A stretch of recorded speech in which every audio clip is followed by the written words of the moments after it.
वेदप्रिये वेदान्तर्गतवासिनी जनप्रिये जगत्कल्याणकारके कदम्बवनवासिनी कात्यायनी कनकाम्बरधरे कनकदुर्गे तव सुप्रभातम्।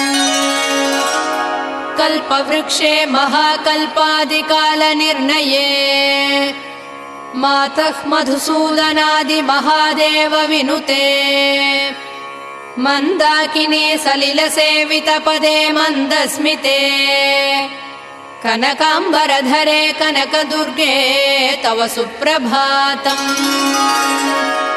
शिववामभागे शिवे शैवेतरसेवितपदे विजयदुर्गे महादुर्गे हे जगन्मातृके जगदाम्बिके जाह्नवी सखे जय श्री